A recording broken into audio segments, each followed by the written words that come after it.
Please, try to understand it. Please. Please. Please.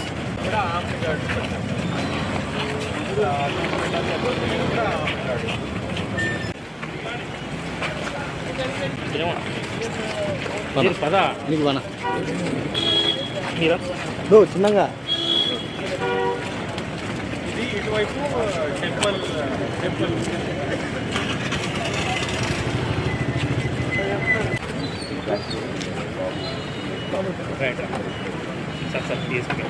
ముగ్గురు ఇక్కడ కూర్చున్నారు. ఇక్కడ ఉన్న వాళ్ళు దగ్గర ఉన్న వాళ్ళు కొంతమంది ఇక్కడ మెయిన్ ముగ్గురు ఇక్కడ మీటర్స్ ముందేగా పెట్టారు బ్యానర్స్.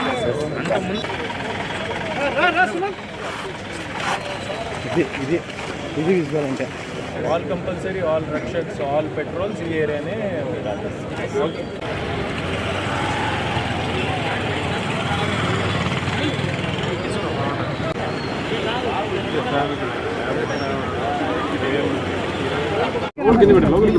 ఈరోజు ఉదయం కొంతమంది అల్లరి మూకలు మన కడపలో ఉన్నటువంటి ప్రశాంతమైనటువంటి వాతావరణాన్ని డిస్టర్బ్ చేయడానికి ప్రయత్నం చేయడం జరిగింది. కారణాలు ఏమైనా కూడా ఎవరు కూడా చట్టాన్ని వారి చేతిలో తీసుకోవటానికి ఎటువంటి అనుమతి లేదు. అలాగే నిన్నటి నుంచి కూడా క్లోజ్గా ఇది మానిటర్ చేయడం జరుగుతూ ఉంది. అలాగే నిన్న ఇక్కడ కొంత డిస్టర్బెన్స్ వస్తుంది అనేటువంటి విషయం తెలిసినప్పుడు వెంటనే పీస్ కమిటీ మీటింగ్ కూడా ఏర్పాటు చేయడం జరిగింది. వారందరికీ కూడా తెలియచేయటం జరిగింది. అయితే ఉదయం కొంతమంది ఆకతాయిలు చేసినటువంటి దీంతో ఇక్కడ ఒక సిచ్యువేషన్ అరైజ్ అవ్వటం జరిగింది. దాన్ని ఇమీడియట్గా ఆ ఫ్లెక్సీలు కానీ అవన్నీ కూడా తొలగించడం జరిగింది. అలాగే ఆ సందర్భంగా రెండు వర్గాల పైన కొంత స్టోన్ పెల్టింగ్ జరిగింది. దాన్ని కూడా వెంటనే పోలీసు వారు కంట్రోల్ చేయడం జరిగింది. అలాగే పోలీస్ పైన కూడా దాడి చేయడానికి కొంతమంది ప్రయత్నం చేయడం జరిగింది. అలాగే కొంతమంది పోలీస్ అధికారులు కూడా దాంట్లో గాయపడటం జరిగింది. అలాగే ఆ అల్లరి మూకలు కొంత ఎక్కువగా ఓవర్ రియాక్ట్ అవుతున్నటువంటి సందర్భంలో పోలీస్ వారు అందరినీ కూడా చెదరగొట్టడం జరిగింది. ఈ సందర్భంగా ప్రజలందరికీ కూడా, ముఖ్యంగా కడపలో ఉన్నటువంటి ప్రజలందరికీ కూడా తెలియజేసేది ఏంటంటే, మన కడప పట్టణం అత్యంత వేగంగా అభివృద్ధి చెందుతున్నటువంటి పట్టణం. సో ఈ పట్టణానికి ఎటువంటి మచ్చ కూడా రానివ్వకుండా చూడాల్సినటువంటి బాధ్యత మనందరిపైన ఉంది. కొంతమంది వ్యక్తులు కొంత స్వార్థపూరితమైనటువంటి ఆలోచనలతోటి, లేకపోతే కొంతమంది రెచ్చగొట్టడం వల్ల కొంతమంది ఉద్రేకపడి వారు రియాక్ట్ అవుతున్నారు. దయచేసి అలాంటివి ఏవి కూడా చేయొద్దు. ఇక్కడ ప్రభుత్వం అనేది అన్ని వర్గాలకి కూడా వాళ్ళ యొక్క భావాల్ని పరిగణలోకి తీసుకుని చట్ట ప్రకారం చేయాల్సినటువంటి పనులన్నీ కూడా చేయడం జరుగుతుంది. ఇక్కడ ఒకటి గుర్తుపెట్టుకోవాలి, ఈ యొక్క సర్కిల్ ఎప్పటి నుంచో ఉంది. కడప యొక్క చరిత్రలో తీసుకున్నట్టయితే అల్మాస్పేట సర్కిల్ అనేది ఎప్పటి నుంచో ఉంది. దీన్ని ఎవరి పేరు పెట్టాలి, లేకపోతే ఏ పేరు పెట్టాలనేటువంటి దాంట్లో కొంతమంది దాన్ని ఒక ఆలోచన చేస్తున్నారు. దాన్ని ప్రభుత్వానికి పంపించున్నాం. వారు ప్రభుత్వం యొక్క ఆలోచన, ప్రభుత్వం యొక్క ఆదేశాలతో దాన్ని నిర్ణయం అమలు చేయడం జరుగుతుంది. దయచేసి ఈ సమయంలో ఎవరు కూడా చట్టాన్ని వారి చేతిలోకి తీసుకోవద్దు. అలాగే తప్పుడు మాటలు, అలాగే ఒక కావాలని కొంతమంది ఒక వర్గ ప్రేరితమైనటువంటి వీటిని కూడా చేస్తున్నారు. అవి కూడా మా దృష్టికి వచ్చింది. సో వారిపైన కూడా కఠినమైనటువంటి చర్యలు తీసుకోవడం జరుగుతుంది. దయచేసి ప్రజలందరూ కూడా ఈ మత సామ్రాజ్యాన్ని ఎటువంటి ఇబ్బంది లేకుండా ప్రజలందరూ కూడా సహకరించవలసిందిగా కోరుతున్నాను. సార్, అంటే ప్రధానంగా దీనికి యాక్చువల్గా పేరు మార్చే ప్రపోజల్ ఉందా సార్? సో పేరు మార్చే ప్రపోజలు మున్సిపల్ కౌన్సిల్లో కొంతమంది తీసుకురావడం జరిగింది. అయితే మున్సిపల్ కౌన్సిల్ చాలా స్పష్టంగా ఒక తీర్మానం చేయటం జరిగింది. ఏమని అంటే, ఇది ప్రభుత్వానికి పంపించిన తర్వాత ప్రభుత్వం యొక్క రూల్స్ ప్రకారము, అలాగే వారి యొక్క ఆదేశాల మేరకు మాత్రమే ఇది నేను చేంజ్ చేసే పరిస్థితి ఉంటుంది. సో ఈ లోపల కౌన్సిల్లో తీర్మానం చేశారు అని చెప్పేసి ఎవరికి వారు సొంతంగా దీన్ని పేరు మార్చే పరిస్థితి తీసుకొస్తున్నారు. అది చట్ట ప్రకారం నేరం అవుతుంది. అది కూడా వారందరికీ కూడా తెలియచేయడం జరిగింది. ఓపిక పట్టండి, ఎందుకంటే ఇది అల్మాస్పేట సర్కిల్ అనేది ఎప్పటి నుంచో ఉంది. ఎవరికి కూడా ఈ పేరు మార్చినందువల్ల ఈ యొక్క ప్రాంతం యొక్క మార్పు అనేది రాదు. కానీ అది ఒక సెంటిమెంట్గా ఉంది కాబట్టి అందరూ వారి యొక్క ఆకాంక్షని ప్రభుత్వానికి తెలియచేయడం జరిగింది. వచ్చిన తర్వాత దానికి ప్రభుత్వం ఇచ్చినటువంటి ఆదేశాల మేరకు దాన్ని ఇంప్లిమెంట్ చేయడం జరుగుతుంది. ఈ లోపల ఎవరు కూడా దయచేసి వారి చట్టాన్ని వారి చేతిలో తీసుకోవటం, లేదంటే వాళ్ళంతా కూడా ఒక ఫ్లెక్సీ అంతా కలిపితే ఒక 100 రూపాయల ఫ్లెక్సీ అవుతుంది. ఆ ఫ్లెక్సీ తీసుకొచ్చి ఇక్కడ పెట్టినందువల్ల ఇక్కడ మన పట్టణంలో ఉన్నటువంటి శాంతి భద్రతలు కానివ్వండి, లేదంటే ఒక సౌద్భాద విధానంలో ఎవరైతే అందరూ కూడా హిందువులు కానీ ముస్లింలు కానీ అందరూ కూడా ఒక కమ్యూనిటీగా ఉన్నటువంటి పరిస్థితుల్లో ఇట్లాంటి చర్యలు డిస్టర్బ్ చేస్తూ ఉంటాయి. అటువంటి వాటిని ఖచ్చితంగా ఖండించాలి. అలాగే వారిపైన ఖచ్చితంగా యాక్షన్ కూడా తీసుకోవడం జరుగుతుంది. కొన్ని సోషల్ మీడియా ఛానల్స్లోనూ అలాగే గ్రూప్స్లోనూ చాలా కన్వీనియంట్గా ఎడిట్ చేసినటువంటి అంశాలు ఒక ప్రేరేపించేటట్టు తయారు చేసి కొన్ని గ్రూపులో సర్క్యులేట్ చేస్తున్నారు. అది ఎస్పీ గారు ఆల్రెడీ ఎంక్వైరీ స్టార్ట్ చేశారు. సో అటువంటి వారిపైన దయచేసి మీకు వస్తున్నటువంటి సమాచారాన్ని మీరు సరిచూసుకోండి. అలాగే ఎవరైనా ఒక మోటివ్ కోసం ఇటువంటి సమాచారాన్ని సర్క్యులేట్ చేస్తుంటే ఇమ్మీడియట్గా పోలీసు దృష్టికి తీసుకురండి. ఎందుకంటే అది కమ్యూనల్ హార్మనీని దెబ్బతీసే విధంగా ఒక మోటివ్ తోటి చేస్తున్నారు, ఒక క్రిమినల్ ఇంటెంట్ తోటి చేస్తున్నారు. సో అటువంటి వాటిలో మీరు కూడా భాగస్వామ్యం కావద్దు. ఎందుకంటే మీకు తెలియకుండా మీరు ఇంకో గ్రూప్కి మీరు సర్క్యులేట్ చేసినట్టయితే రేపొద్దున అటువంటివన్నీ కూడా మనకి ఇవాళ ఆధారాలతో ఉంటాయి. కాబట్టి మీరు కూడా ఇబ్బంది పడే పరిస్థితి వస్తుంది. దయచేసి ఇటువంటి ఏదైనా సమాచారం ఉన్నట్టయితే మీరు దయచేసి ఎవరికి షేర్ చేయొద్దు. అదేవిధంగా దాని యొక్క అథెంటిసిటీ కోసం చెప్పేసి మీరు పోలీసుని కూడా మీరు సంప్రదించవలసిన కోరుతున్నాం. సో ఇది ఇది స్పొరాడిక్గా జరిగిన ఇన్సిడెంట్ కాదు. సో ఎస్పీ గారు అలాగే పోలీస్ నుంచి అలాగే ఇతర సోర్సెస్ నుంచి కూడా we got a solid information that there is an organized group is working with a political motive. దానిపైన కూడా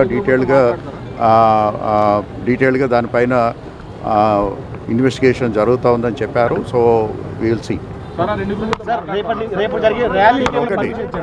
లేదండి, ఎటువంటి పర్మిషన్ లేదు. సో ఎటువంటి ర్యాలీని కూడా మనం పర్మిట్ చేయట్లేదు. ఒకటి ఇది మన కడప పట్టణానికి అలాగే కడప పట్టణం యొక్క పురోగతికి సంబంధించినటువంటి అంశం.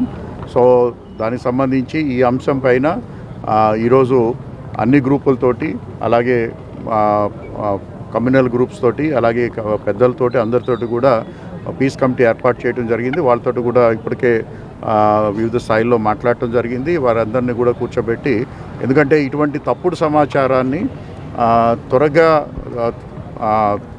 తీసుకువెళ్ళడానికి ప్రయత్నం జరుగుతూ ఉంది. దాన్ని ఖచ్చితంగా మనం అందరం కూడా అడ్డుకోవాలి. అలాగే కడప యొక్క పీస్ని మనం కాపాడుకోవాలి. మార్నింగ్ నుంచి కడప టౌన్లో కొంతమంది యాంటీ సోషల్ ఎలిమెంట్స్ ఈ కమ్యూనల్ హార్మనీ డిస్టర్బ్ చేయడానికి చాలా ట్రై చేశారు. కానీ పోలీస్ సిబ్బంది మార్నింగ్ 7 నుంచి ఇక్కడ ఉండి వీళ్ళు ఈ యాంటీ సోషల్ ఎలిమెంట్స్కి ప్లాన్ అంతా డిస్టర్బ్ చేశారు. కొంతమంది ఒక రూమర్ క్రియేట్ చేసి కొంతమంది ఫ్లెక్సీస్లో పెట్టి ఈ కమ్యూనల్ హార్మనీ డిస్టర్బెన్స్ కొంతమంది ట్రై చేశారు. కానీ ఇక్కడ ఈ కమ్యూనల్ హార్మనీ కానీ లా అండ్ ఆర్డర్ డిస్టర్బ్ చేయడానికి ఎవరు కూడా పర్మిషన్ లేదు. దీని మీద ఖచ్చితంగా చట్ట ప్రకారం చాలా కఠినమైన చర్యలు తీసుకుంటాము. చాలామంది కేసెస్ పెట్టడం జరుగుతూ ఉంది. దీంట్లో ఒక ముఖ్యంగా చెప్పాలంటే కొంతమంది పోలీస్ సిబ్బంది ఇంజూర్ అయింది. పోలీస్ ఒక డే అండ్ నైట్ కష్టపడి ప్రజల రక్షణ కోసం ఇక్కడ తిరుగుతున్నాం. మీరు కూడా ఇక్కడ చూస్తున్న డైలీ నైట్ ఓన్లీ పని చేస్తున్నారు. వీళ్ళ మీద దాడి చేయడం అసలు టాలరబుల్ కాదు. దీని మీద ఖచ్చితంగా యాక్షన్ ఉంటుంది. ఒకటి క్వశ్చన్, ఇక్కడే అల్మాస్పేట కలెక్టర్ గారు చెప్పినట్లు అప్పటి నుంచి అల్మాస్పేట సర్కిల్ ఉంది, ఇప్పుడే కూడా ఇది అల్మాస్పేట సర్కిల్నే ఉంది. ఏదైనా డిసిజన్ వస్తే రూల్ పొజిషన్ ప్రకారం చట్ట ప్రకారం ఫార్మల్ ప్రాసెస్లోనే వస్తుంది. ఎవరికి యూనిలాటరల్లీ డిసిజన్ తీసుకోవడానికి దీనికి పర్మిషన్ లేదు. సో ఆ ప్రాసెస్ ఏదైతే ఉందో దీనికోసం వెయిట్ చేయాలి. దీనికి ఎవరికి ఏదైనా రిక్వెస్ట్ ఉంటే కలెక్టర్ గారి దగ్గర వచ్చి పైన ఆఫీసర్ దగ్గర వచ్చి వీళ్ళ రిప్రజెంటేషన్ ఇవ్వచ్చు, రిక్వెస్ట్ చేయొచ్చు. ఖచ్చితంగా దీనికి కన్సిడరేషన్ జరుగుతుంది. కానీ మళ్ళీ నేను ఒకసారి రిపీట్ చేస్తాను, లా అండ్ ఆర్డర్ కానీ కమ్యూనల్ హార్మనీ డిస్టర్బ్ చేస్తే మాత్రమే కఠినమైన చర్యలు మనమే తీసుకుంటాము. ఇంకా ఒకసారి నేను రిపీట్ చేస్తాను, ఇది సర్కిల్ పేరు అల్మాస్పేట సర్కిలే అప్పటి నుంచి ఉంది, ఇప్పుడు కూడా అదే ఉంది. इस सर्कल का नाम अल्मास्पेटा सर्कल ही है और कोई नाम नहीं है. जिसको अगर कुछ प्रॉब्लम है तो कलेक्टर साहब के पास आके रिक्विजिशन दे सकता है, हम उसको ज़रूर देखेंगे. ఇదే నేను పోలీస్ డిపార్ట్మెంట్ తరఫు నుంచి మళ్ళా ఒకసారి అందరికీ ఒక అపీల్ చేస్తున్నాము. కొంతమంది 15 కానీ 20 మంది కొంతమంది ఉంటారు, వీళ్ళకి డిఫరెంట్ మోటివేషన్స్ ఉంటాయి, అది కూడా మనమే ఇన్వెస్టిగేట్ చేస్తున్నాము. కానీ ఆ పర్సనల్ కానీ మోటివ్ వల్ల కొంతమంది అట్లాంటి యాంటీ సోషల్ ఎలిమెంట్స్కి మాట వినడం, వీళ్ళ మాట వల్ల ఈ కమ్యూనల్ హార్మనీ మన టౌన్లో ఎవరు కూడా డిస్టర్బ్ చేయకూడదు. వీళ్ళ మీద మేము ఖచ్చితంగా స్ట్రిక్ట్ యాక్షన్ ఇనిషియేట్ చేస్తాం. పిల్లలు కొంతమంది సోషల్ మీడియా వల్ల రూమర్స్ క్రియేట్ చేయడం వల్ల కొంతమంది పిల్లలు వస్తారు. కానీ దీని వెనకాల ఒక ఆర్గనైజ్ గ్రూప్ ఉంటుంది, వీళ్ళు ప్లాన్ చేస్తూ ఉంటారు. ఎప్పుడైనా అవకాశం దొరికితే ఏదో ఒక చేసి కమ్యూనల్ హార్మనీ కానీ అట్మాస్ఫియర్ కానీ డిస్టర్బ్ చేయడానికి ఉంటుంది. వీళ్ళ మధ్య మేము ఫోకస్ పెడుతున్నాము. ఎవరెవరు జస్ట్ చూడడానికి చాలామంది వచ్చారు, వీళ్ళ మీద కాకుండా ఎవరైతే ప్లాన్ చేసుకుని వచ్చాడు, ప్రిపేర్ చేసుకుని వచ్చాడు, వెనకాల ఏదో ఒక మోటివ్ తీసుకుని వచ్చారు, వీళ్ళ మీద మేము ఖచ్చితంగా ఫోకస్ పెట్టి చర్యలు తీసుకుంటాం. ఈరోజు జరిగిన ఘటన మీద సోషల్ మీడియాలో ఎవరైతే తప్పు ప్రచారం చేస్తున్నారో, రూమర్ క్రియేట్ చేస్తున్నారో వీళ్ళ మీద కూడా మేము కేసెస్ కడతాము. ఆల్రెడీ అంత సోషల్ మీడియా నుంచి తీయడానికి మనమే కూడా రిక్విజిషన్ పెట్టడం జరిగింది. సోషల్ మీడియా మీద క్లోజ్గా వాచ్ ఉంటుంది. ఒకటే చెప్పాలని, సోషల్ మీడియా మీద చాలా వరకు ఇష్టం వచ్చినట్లుగా ఎవరో ఒకరు రాస్తూ ఉంటారు. వీళ్ళ మీద ఫోకస్ చేయకుండా ఆఫీషియల్ ఛానల్ నుంచి వచ్చిన కమ్యూనికేషన్ మీదనే నమ్మకం చూపించాలి, అదే చూడాలి. సెక్షన్ అలంలో కంటిన్యూ ఉంటుంది. అని రేపు ర్యాలీకి ఎటువంటి పర్మిషన్ లేదు. మీ వివాహాది శుభకార్యములకు, పుట్టిన రోజులకు, మీటింగులకు అత్యాధునిక సదుపాయాలతో ప్రొద్దుటూరు వాసవి సర్కిల్ వద్ద నుంచి అతి సమీపాన మీకు అందుబాటు ధరలలో happy banquet AC function hall మీకు స్వాగతం పలుకుతుంది. మా ఫంక్షన్ హాల్ నందు వంట సామాగ్రి మరియు విశాలమైన కార్ పార్కింగ్, అతి తక్కువ మెయింటెనెన్స్ ఖర్చుతో ఏ ఫంక్షన్ అయినా మా happy banquet AC function hall నందు జరుపుకొని ఆనందాన్ని పొందండి. బుకింగ్ కొరకు సంప్రదించండి. మా సెల్ నంబర్ 9100600238 7799 000211.